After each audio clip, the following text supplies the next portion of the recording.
राजा Harishchandra film तो लोगों ने देख ली, खुश भी बड़े हुए, लेकिन फिर कहने लगे यार एक कमी रह गई, वो ये कि इस फिल्म में आवाज़ तो थी ही नहीं, दृश्य ही दृश्य थे। तो ये सिलसिला भी जब आगे बढ़ा तो 14 मार्च 1931 को फिल्म रिलीज़ होती है आलम आरा, और आलम आरा में आवाज़ भी आ गई।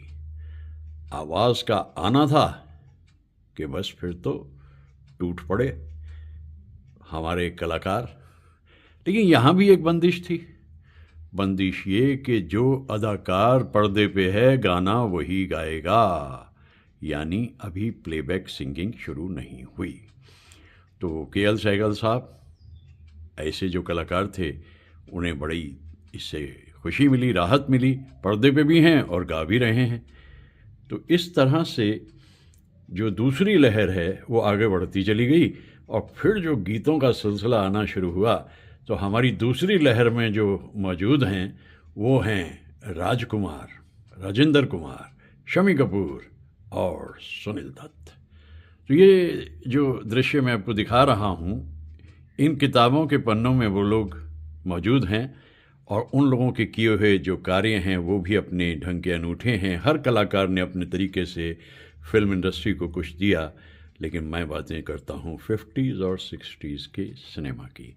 तो अब आप कुछ देखें बातें जो हम इन चार कलाकारों को जो दूसरी लहर का हिस्सा बनते हैं उनका जिक्र किए लेते हैं, और किस तरह उन्होंने फिल्म इंडस्ट्री को आगे बढ़ाया। भाई हमें तो खुशी ये रही, हम उस ज़माने में जवानी की तरफ धीरे धीरे बढ़ते चले जा रहे थे, और इनके गीतों को सुनकर, इनकी अदाकारी को देखकर, इनकी मोहब्बत को देखकर दिल में तरह तरह के अरमान जागते थे। तो अगर ख्वाब नहीं है तो फिर ज़िंदगी क्या है? और वैसे तो ज़िंदगी ख्वाब है, ज़िंदगी अपने आप में एक सुरीला सा ख्वाब है। कुछ बातें किए लेते हैं दूसरी लहर के इन कलाकारों के बारे में।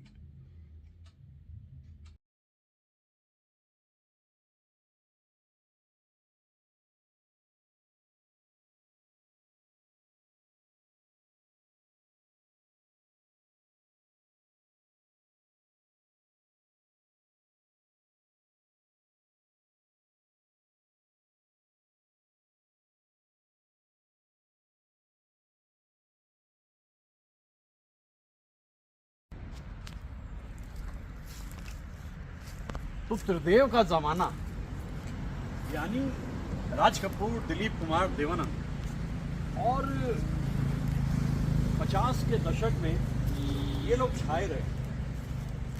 लेकिन इसी वक्त में जब 50 का दशक शुरू हुआ, कुछ और कलाकार भी दस्तक दे रहे थे फिल्म इंडस्ट्री के दरवाजे पे। सबसे पहले राजेंद्र कुमार। राजेंद्र कुमार ने शुरू में एक दो फिल्म्स में जब मौका मिला तो बहुत छोटा छोटा सा रोल मिला। एक जगह तो फिल्म जोगन में वो दिलीप कुमार के साथ बस दोस्त के रूप में दिखाई दिए ये सब। लेकिन ये वो लोग थे जो हारने वाले थे नहीं, इन्होंने हिम्मत नहीं हारी, और 1955 में इनकी फिल्म आई वचन। बस फिल्म इंडस्ट्री ने कुछ ऐसा वचन इनको दिया, राजेंद्र कुमार तो ढा भी गए और छा भी गए। राजेंद्र कुमार को एडवांटेज ये थी कि बहुत जल्दी वो समझ गए कि संजीदा फिल्में करने का बड़ा फायदा है। पब्लिक के आंसू निकाल दो, और अगर उनके साथ में माला सिन्हा या मीना कुमारी हैं बस फिर तो क्या क्या है, हिट हो गई। लेकिन उनकी जो सबसे कामयाब फिल्म है वो मेरे महबूब है, और मेरे महबूब में वो साधना के साथ में। राजेंद्र कुमार के बारे में जो कहा जाता है कि सिल्वर जुबली कुमार, वो इसलिए कि शुरू की जितनी फिल्म आ रही हैं सब सिल्वर जुबली। आज के जनरेशन को पता नहीं होगा कि सिल्वर जुबली क्या होता है। जब 25 हफ्ते होते थे फिल्म के चलने के सिनेमा में, तो सिल्वर जुबली होती थी, फिर गोल्डन होती थी, डायमंड होती थी, प्लेटिनम होती थी, ऐसी ऐसी जुबलीज होती थी। तो अब आप ये देखिए कि समय आगे बढ़ता रहता है, राजेंद्र कुमार भी आगे बढ़ते रहते हैं। भूल सकती नहीं आंखें वो सुहाना मंजर, जब तेरा हुस्न मेरे इश्क से टकराया था, और फिर राह में बिखरे थे हजारों नगमे, मैं वो नगमे तेरी आवाज को दे आया। बेहतरीन फिल्म बनी, कमाल की फिल्म बनी। इसके बाद में मुस्लिम कल्चर में जब उनकी जगह बनी तो पालकी फिल्म में भी वो दिखाई देते हैं, कल रात जिंदगी से मुलाकात हो गई। राजेंद्र कुमार को एडवांटेज ये थी कि भाई फिल्म इंडस्ट्री में एक बार अगर आप कामयाब हो गए तो फिर आपको फिक्र की ज़रूरत नहीं है। अब उनकी फिल्म जो है मीना कुमारी के साथ में तो बड़ी हिट जा रही हैं, और इतने में एक और कलाकार वहाँ मेहनत कर रहा है, हिम्मत कर रहा है, दरवाजे पर दस्तक दे रहा है, वो है राजकुमार। राजकुमार जिनका नाम पहले कुलभूषण था, और राजकुमार ने देखते देखते जो फिल्म करनी शुरू की फिल्म नहीं चली 4-5 फिल्म। अब जब मदर इंडिया में उनको रोल मिला तो मदर इंडिया में राजेंद्र कुमार और सुनील दत्त के पिताश्री का रोल किया राजकुमार। तो ये 50s का जो मध्य तक आते का समय है, इसमें ये दोनों कलाकार छाए रहते हैं। राजकुमार आगे बढ़ते चले गए। 1960 में उनकी फिल्म दिल अपना प्रीत पराई बड़ी हिट हुई, और फिर उसके बाद में एक डायरेक्टर ने ये सोचा कि इन दोनों को इकट्ठे लेके ये फिल्म बनाते हैं, और इकट्ठे लेके जो फिल्म बनाई दिल एक मंदिर, वो फिल्म आर्टिस्टिक फिल्म थी, छोटी सी फिल्म थी, बड़ी हिट फिल्म हुई, और उसके गीत शंकर जयकिशन ने बड़े खूबसूरत बनाए। याद न जाए बीते दिनों की। सच तो यह है कि मैं जो बार बार इन जंगलों में आता हूँ, इन पत्तों की खड़खड़ाहट को आप तक पहुँचाता हूँ, यही वजह है कि याद न जाए उन बीते दिनों की जो थे फिर नहीं। राजेंद्र कुमार और राजकुमार फिल्म जिंदगी में भी इकट्ठा काम करते हैं, लेकिन राजकुमार ने एक बात समझ ली थी कि यार ये फिल्म मीडियम जो है ना, इसमें स्टाइल बड़ी चीज़ है। जानी, तो वो जो जानी का सिलसिला उन्होंने किया। राजेंद्र कुमार को कुछ नहीं करना पड़ा, वो तो आते थे और अपना एक उदासी और सीरियस सी फिल्म करते करते जगह बना जाते थे। तो मैं जब इन दोनों कलाकारों का जिक्र करता हूँ तो मैं यही पाता हूँ कि अभी त्रिदेव मौजूद हैं, और उन त्रिदेव में इन दोनों ने जगह बना ली। लेकिन राजकुमार एक्सपेरिमेंटल है शुरू। जब उन्हें गोदान फिल्म दी गई तो वहाँ उस फिल्म को उन्होंने किया, और गीत मुकेश साहब का, या जरत रहत दिन रैन। और दूसरी तरफ जब एक और फिल्म उन्हें मिली, उसमें चांद हाथें भरेगा, फूल की शाम लेंगे, उसकी बात भी तो। दरअसल चेतन साहब के बड़े प्रिय थे राजकुमार, और राजकुमार उनकी फिल्म जो करते थे, जैसे उन्होंने हिंदुस्तान की कसम की, कुदरत की, और हीर रांझा, ये दुनिया ये महफिल मेरे काम की नहीं, ये गीत अपने ज़माने में एक बड़ा मकबूल गीत था। और हीर रांझा के तो वैसे सारे गीत बड़े कमाल के थे, लेकिन राजकुमार जो थे वो जिस तरह काम करते थे, जैसे उन्होंने दिलीप कुमार साहब के साथ किया काम पैगाम, लेकिन एक म्यान में दो तलवारें नहीं रह सकती, अरसे तक फिर इकट्ठे काम नहीं किया, और हुआ कुछ इस तरीके से फिर सुभाष घई उन्हें सौदागर में इकट्ठे लाए। ये फिल्म इंडस्ट्री के जो कलाकार हैं राजेंद्र कुमार और राजकुमार, इन दोनों ने अपने ढंग से अपनी जगह बनाई। और राजेंद्र कुमार पे गाने बड़े पिक्चराइज होते थे बड़ी कमाल के। तेरी प्यारी प्यारी सूरत को हुस्न वाले तेरा जवाब नहीं, ये मेरा प्रेम पत्र पढ़ के बहारों फूल बरसाओ, ये सारे हिट गाने। अच्छा, हम उस वक्त टीनेजर थे, और टीनेजर होते हुए गाने हम लोग रट लेते थे, और रट करके फिर इन गानों को हम गाते थे। बड़े प्रसन्न होते थे कि देखिए कहीं हरियाली में जाकर गाते थे, कभी पतझड़ में जाकर गाते थे। और राजेंद्र कुमार और राजकुमार के ज़रिए फिल्म इंडस्ट्री देर तक दूर तक आगे चलती रही।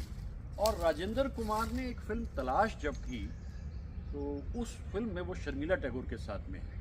शर्मिला टैगोर तो खूबसूरत लगी ही लगी, लेकिन राजेंद्र कुमार ने भी उसमें अदाकारी बड़े खूबसूरत अंदाज में की, और बर्मन दादा का संगीत का क्या कहना। उधर राजकुमार जंगलों में गाने गा रहे थे, मोहब्बत के सुहाने दिन, जवानी की हसीन रातें। उन्हें जवानी की हसीन रातें याद आ रही थी। राजकुमार को जो सबसे बड़ा ब्रेक मिला वो 1965 की फिल्म वक्त में मिला। सारे कमाल के कलाकार हैं, मल्टी स्टारर हैं, लेकिन जब राजकुमार ने वहाँ आकर के कहा, चिनाए सेठ जिनके खुद के घर शीशे के होते हैं वो दूसरों के घर पर पत्थर नहीं फेंकते, वो तालियां जो बजी हॉल के अंदर वो मुझे आज तक याद है। ये बच्चों के खेलने की चीज़ नहीं, हाथ कट जाए तो खून निकल आता है। और मदनपुरी देखते रह गए फिल्म वक्त में। उन्हें फिर ये यकीन हो गया कि डायलॉग डिलीवरी अगर कमाल की है तो बस फिर तो क्या कहने। अब इसी वक्त में जब ये दोनों कलाकार अपनी जगह बनाए हुए हैं, वहाँ मैं ये देखता हूँ, ये थोड़ी है कि इनके हवाले फिल्म हो गई इंडस्ट्री तो और लोग वहाँ नहीं आएंगे। भाई और लोग भी वहाँ जगह तलाश कर रहे हैं। और इन दोनों कलाकारों के साथ में जो हीरोइंस काम कर रही हैं, जैसे मैंने कहा कि ज़िंदगी में वैजंती माला है, बड़ी कमाल की एक्ट्रेस। उधर वो मीना कुमारी के साथ में चिराग कहाँ रोशनी कहाँ, ऐसी ऐसी फिल्म राजेंद्र कुमार ने की। लेकिन जो असली सेहरा बनता है वो राजकुमार के इसलिए बन जाता है क्योंकि राजकुमार का डायलॉग डिलीवरी का जो तरीक़ा था वो अद्भुत था, अलग सा था और काफ़ी अनोखा भी कहा जा सकता है। तो अब ये दूसरी लहर है। दूसरी लहर लगभग शुरू हुई 1950 के करीब, और 55 पे मैं इसको लिए रोक रहा हूँ कि यहाँ दो और कलाकार मौजूद हैं जो अपनी जगह बनाने के लिए इन सब के बीच में अपना रास्ता खोज रहे हैं। कहीं पतझड़ है, कहीं हरियाली है, कभी फिल्म मिल रही है, कभी नहीं मिल रही है। मैं उन दो कलाकारों का जिक्र कहीं और किसी जगह जाके करूं, क्योंकि कोशिश यही रहती है जो वीरानियां हैं उनका जिक्र तो हम करें, लेकिन जो आबादियां हैं कभी कभी उनमें भी जाके देखें। ये सूखे पत्ते इस बात के गवाह हैं कि उस ज़माने की जो फिल्म्स इन कलाकारों की होती थी वो यकीनन उनका संगीत तो बेहतरीन होता ही था। ये फिल्म्स हमें आज इतने बरसों के बाद भी इसलिए याद आती हैं, वो धुनें हमें याद रहती हैं। अभी कुछ दिन पहले ये पत्ते झड़ चुके थे, 2 बारिशें हुई और पत्ते लौट के वापस आ गए। कभी कभी ज़िंदगी में भी ऐसा होता है, खुशी नाराज़ हो जाती है लेकिन फिर लौटकर हैप्पीनेस आपके घर को ढूंढ लेती है, आपका आंगन सजा देती है। जैसे कहते हैं ना कि मुस्कुराहट चहचहाट।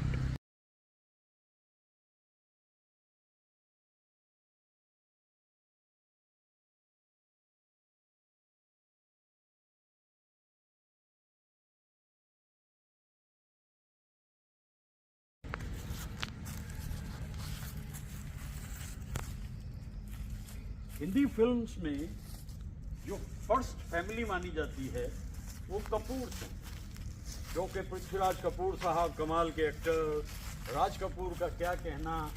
और जब राज कपूर एक्टिंग कर रहे थे और धीरे धीरे अपनी जगह बनाते जा रहे थे, पहले एक्टर फिर प्रोड्यूसर डायरेक्टर के रूप में, तो वहाँ जो छोटा भाई है जिसका नाम है शमी कपूर, वो फिल्म्स में ना आए ऐसा हो नहीं सकता।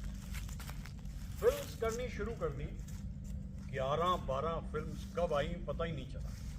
आ रही हैं, जा रही हैं। शमी कपूर ने कहा यार ये क्या सिलसिला है भाई, जब तुम शमी कपूर साहब हंसते खिलखिलाते मुस्कुराते इंसान हो और लैला मजनू करोगे तो यही होगा। अब शमी कपूर ने सोचा, बल्कि उन्होंने क्या सोचा, नासिर हुसैन ने सोचा। 1957 में एक फिल्म बना रहे हैं, नाम है तुम सा नहीं देखा। इसमें संगीत ओपी नैयर साहब का है, साहिर साहब को ले लिया गया। पहला गाना जब साहिर साहब ने किया, यूं तो हमने लाख हंसी देखे हैं तुम सा नहीं देखा, ये बात शम्मी कपूर पर फिट बैठी। अच्छा, यहाँ हुआ कुछ ऐसे, ये गाना बनने के बाद में साहिर साहब और ओपी नैयर में कुछ नाइतफाकी हो गई और वहाँ से साहिर साहब को हटना पड़ा। बाकी गीत जो हैं वो लिखे मजरू साहब ने, संगीत तो ओपी नैयर का ही था। जवानी आए मस्त मस्त भिंतिए, जलाती चल रही है राह में दिए, न जाने इनमें किसके वास्ते हूँ मैं, न जाने इनमें कौन है मेरे लिए। ऐसी हिट फिल्म हुई है कि शम्मी कपूर के तो दिन ही बदल गए। शम्मी कपूर इसके बाद में जो भी फिल्म कर रहे हैं वो कमाल कर रही है।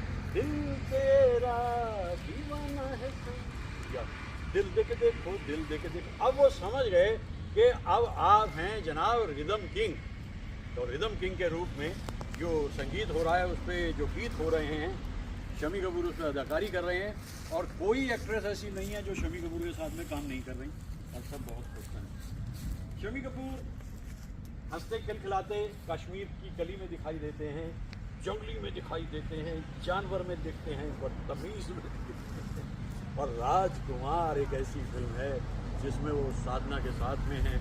साधना का इस फिल्म में क्या कहना। आजा आई बहार दिल है बेकरारो मेरे राजकुमार तेरे बिन रहा न जा। 8वीं क्लास में मैं इस गाने को बहुत गाता था। उम्र 12-13 बरस की रही होगी ये गाना मुझे बड़ा पसंद। लेकिन उधर से आ रहे हैं शम्मी कपूर, यहाँ के हम हैं राजकुमार। तो ये जो गाने हैं फिल्म्स के वो कमाल कर रहे हैं। शम्मी कपूर अब समझ गए कि फिल्म का संगीत मेन चीज़ है, मोहम्मद रफ़ी साहब की आवाज़ बड़ी चीज़ है। और कश्मीर की कली में जब वो गा रहे हैं तारीफ करूं, इसमें उन्होंने कम से कम 5-6 बार इस शब्द को बोला, और हर बार रफ़ी साहब ने अलग तरीके से बोला। यहाँ तक कि शम्मी कपूर ने कह भी दिया कि देखो भाई, मेरी कामयाबी के सिर्फ 2 कारण हैं, एक हैं मोहम्मद रफ़ी साहब, दूसरे कश्मीर में उनकी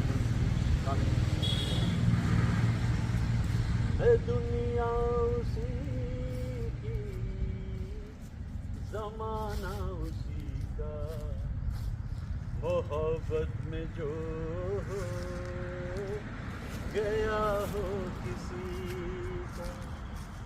अब ये जो सैड गाना है, उदास गाना है, उदास गानों पे भी उनकी अदाकारी। तुम मुझे यूं भुला ना पाओगे। अच्छा, इस कपूर ख़ानदान की ख़ास बात यह है, एक उम्र के बाद में खाते पीते तंदुरुस्त हो जाते हैं, और फिल्म इंडस्ट्री में ऐसा चलता नहीं, वहाँ तो आपको पतले दुबले दिखना पड़ता है। तो शम्मी कपूर जो है वो भी 50s के दशक में छाए रहते हैं, 60s तक जाते हैं, और वो जो है याहू, चाहे कोई मुझे जंगली कहे। अच्छा, मैं खोजबीन बड़ी करता रहता हूँ। जब इसमें हमने याहू सुना तो हमें ये लगा कि भाई ये मोहम्मद रफ़ी साहब ने तो नहीं किया, चाहे कोई मुझे जंगली कहे। बहुत तलाश की, बहुत ढूंढा, तब जाके पता चला ये याहू जो किया है ये शम्मी कपूर के दोस्त प्रयागराज ने किया था। शंकर जी के से कहा बस तुम्हें इतना ही करना है और कुछ नहीं करना है, और कर दो। अब वो जब सिचुएशन चेंज हुई तो अब वो थोड़ा सा मोटापे की तरफ है, रोल कैरेक्टर के रूप में उन्हें मिलने लगे। अब विधाता में रोल कर रहे हैं वो। इजाज़त में गुलजार साहब ने इतना अच्छा इस्तेमाल किया शम्मी कपूर को, और प्रेम रोग में जो है राज कपूर, क्या कहने शम्मी कपूर साहब, आपका क्या कहना। क्योंकि बस एकदम मस्त इंसान। लेटर स्टेज तक आते आते शारीरिक समस्याएं बहुत बढ़ गई थी, डायलिसिस कराना पड़ता था हफ्ते में 3 दिन। किसी ने कह दिया शम्मी जी वाकई बड़ी मुश्किल होती होगी कि आपको डायलिसिस पे 3 दिन जाना पड़ता। शम्मी जी पापे की फिगर दी गल है, और 3 दिन तक अपने हैं संडे क्लोज। क्या बात है, क्या सोच है भाई। जब जिंदगी ने कुछ तकलीफें दे दी तो उनको कबूल करें, उदास होके करें, खैरियत से करें, जैसे भी करें तब करें। यही तो रास्ता है ये शम्मी कपूर देखा जाए। देर तक काम करते रहे, 80 बरस की उम्र के करीब तक पहुंच भी गए, लेकिन उससे काफ़ी पहले उनकी इनिंग्स जो है वो डाली हो, जो है ना गिटार वाला बंदा, वो पतला दुबला सा शम्मी कपूर। बार बार देखो, 1000 बार देखो, ये देखने की चीज़ है हमारा दिल रुबा डाली हो। अच्छा, म्यूज़िक डायरेक्टर जो थे वो शम्मी कपूर के लिए आए हाय, हाउ कैन यू फॉरगेट तीसरी मंजिल। तीसरी मंजिल के गाने पंचम ने एक रिवॉल्यूशन कर दी। 1961 में पंचम ने पहली बार संगीत दिया छोटे नवाब में, घर आजा घिर आए लता जी ने गाया, और मत वाली आँखों वाले ये रफ़ी साहब और लता जी ने गाया। 5 बरस तक कोई बड़ा काम नहीं मिला पंचम को, यानी आर डी बर्मन को। और तीसरी मंजिल के लिए जब संगीतकार की तलाश कर रहे हैं नासिर हुसैन, तो किसी ने, शायद सचिन भौमिक ने कहा अरे इसको भी तो सुनो ना, पंचम की इसकी धुनें सुनो। तो पंचम से कहा गया भाई तुम अपनी धुनें लेकर आ जाओ। अब पंचम पहुँचे, वहाँ मजरू साहब मौजूद हैं, नसीर हसन मौजूद हैं, शमी कपूर मौजूद हैं, और फिल्म होनी है तीसरी मंजिल। धुनें सुनानी शुरू कर दी, 12 धुनें सुना दी। शमी कपूर और नासिर हुसैन और मजरू एक दूसरे की तरह गई, दोनों में कौन सी रखें कौन सी छोड़ें, और बन के क्या तरह आ जा तुमने मुझे देखा होकर दीवाना मुझसा नहीं। भाई ऐसा संगीत दिया और शमी कपूर प्रसन्न हो गए। इसी तरह से फिर जब इवनिंग इन पेरिस आती है, इवनिंग इन पेरिस में शंकर जयकिशन ने कमाल कर दिया। वहाँ फिर वो शर्मिला टैगोर के साथ दिखते हैं, और गाना जब आता है, रात के हम सफर थक के घर को चले, झूमती आ रही है सुबह प्यार की। तो सुबह दोपहर शाम शम्मी कपूर की तो सारी कामयाब हो गई।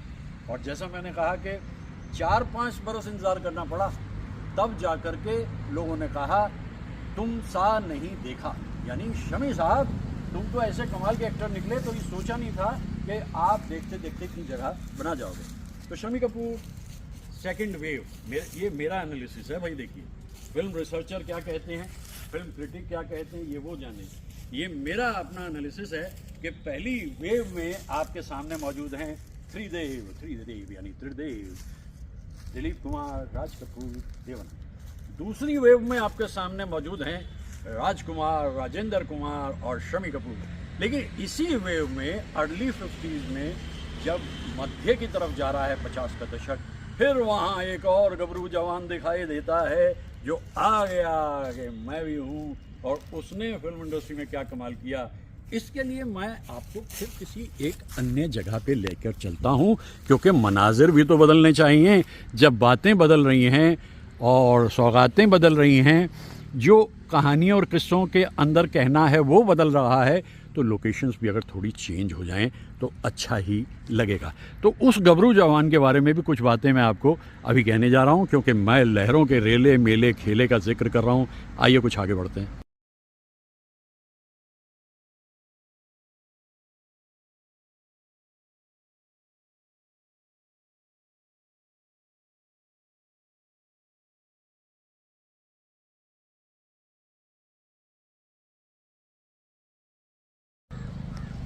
विश्व इतिहास में एक ऐसा पन्ना है, बल्कि एक पूरा चैप्टर है, 1947 का विभाजन भारत और पाकिस्तान, यानी पाकिस्तान का पंजाब। उधर से जो लोग इधर आए उनके दुख बड़े गहरे थे, और उन्हीं में एक नौजवान था बलराज दत्त।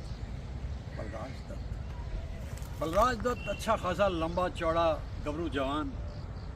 अब वो सोच रहे मैं क्या काम करूं, कैसे करूं, लेकिन पढ़ाई लिखाई का बड़ा शौक़ था, और पढ़ाई लिखाई करने लग गए, और उसके साथ ही साथ काम भी शुरू कर दिया। वो रेडियो सिलोन पे वो एक तरह से जिसे हम कहते हैं ना, वो इंटरव्यूअर हो गए, फिल्मी कलाकारों के इंटरव्यू लेने जाते थे।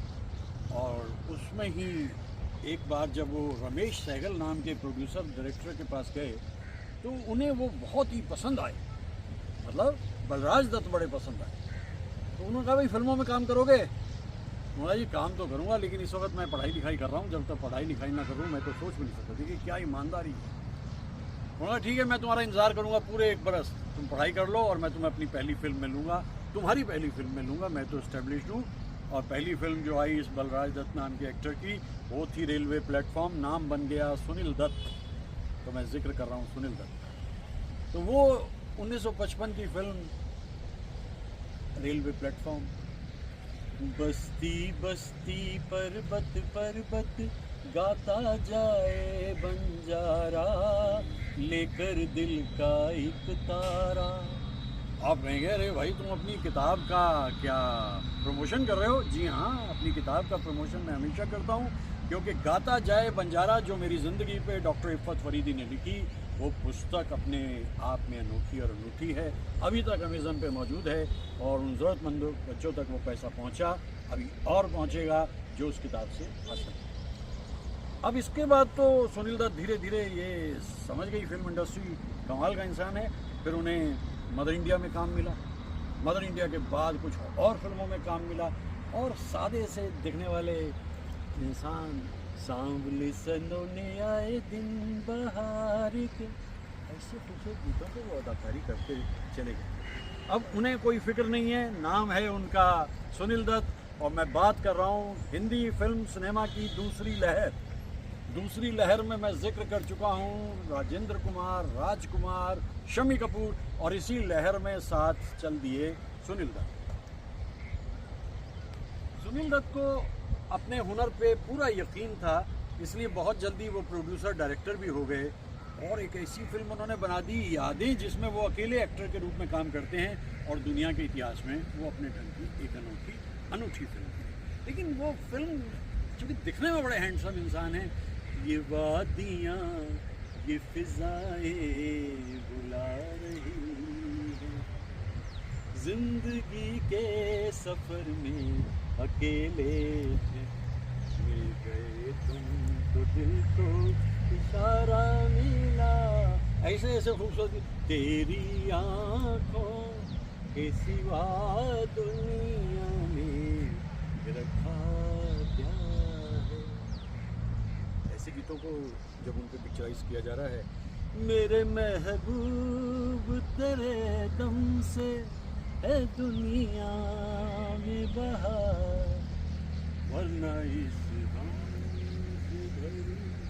दुनिया में क्या रखा है।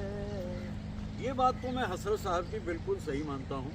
इस दुनिया में ऐसा कुछ नहीं है जिससे दिल लगे, ऐसा कुछ नहीं है जिसकी अपनी एक कशिश हो, अट्रैक्शन हो। मेरे लिए तो नहीं है।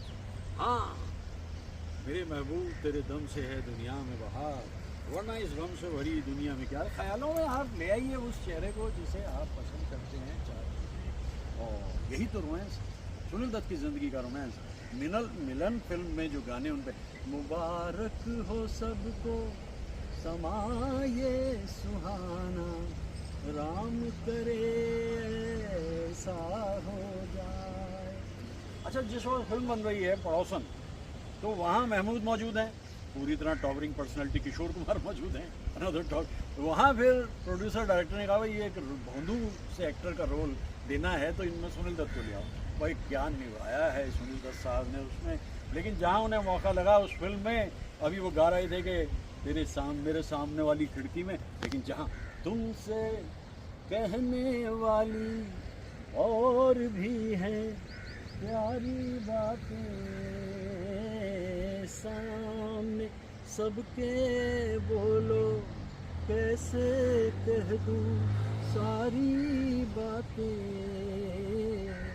आज मगर बस इतना ही करना है इकरार। तो इस तरह जो एक्टिंग है उनकी वो अद्भुत है, और अदाकारा नरगिस से उनका विवाह भी हो गया, और उसके बाद जो फिल्म्स वो बनाते चले जा रहे हैं वो अपने ढंग की अनोखी और अनूठी। तो जब हम बात करते हैं दूसरी लहर की, हिंदी फिल्म्स की दूसरी लहर, तो दूसरी लहर में चारों कलाकार हमारे जो हैं वो अपने आप में अद्भुत हैं।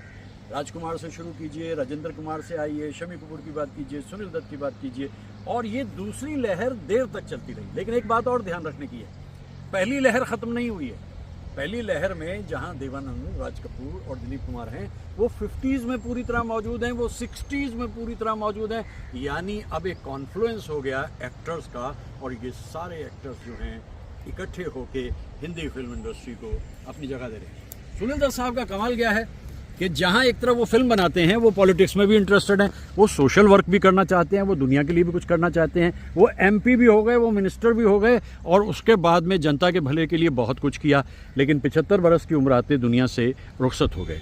दरअसल उनकी ज़िंदगी का वो हिस्सा जो नरगिस से जुड़ा था, उनकी रुखसती के बाद ही सुनील दत्त काफ़ी परेशान हुए थे। लेकिन वो रुकने वाले इंसान नहीं, एक कर्मयोगी थे, और नरगिस की याद में फ़िल्म बनाई उन्होंने, दर्द का रिश्ता। उस बीमारी से जूझती नरगिस दुनिया से गई थी, लेकिन मैं जब उनको देखता हूँ, मैं 2 बार सुनील दत्त साहब से मिला हूँ। एक बार 1966 में जब हमारे शहर में आम्रपाली की शूटिंग हो रही थी, और दूसरी बार 1988 में जब मित्र कमलजीत का विवाह हो रहा था। सुनील दत्त साहब लंबे लंबे डट भरते हुए आए थे और मित्र कमलजीत ने मुझे उनसे मिलवाया था। ये मेरे मन की एक बहुत बड़ी खुशी थी। इन कलाकारों का जो दूसरी लहर का मैं जिक्र करता हूँ, इनकी बड़ी बात यह है, ये कभी किसी किस्म की एहसास कमतरी में नहीं रहते थे। भाई ठीक है, बड़े एक्टर हैं तो बड़े एक्टर हैं, हम भी बड़े एक्टर हैं, और जो काम ये करते चले गए वो करते चले गए। अभी ऐसा नहीं है कि लहरों का रेला ख़त्म हो गया, ये तो दूसरा रेला था। अभी इसके बाद समय बदलेगा, हालात बदलेंगे, और इन पगडंडियों से होते हुए कुछ और कलाकार आएंगे, और उन कलाकारों के बारे में भी जिक्र मैं करता रहूँगा।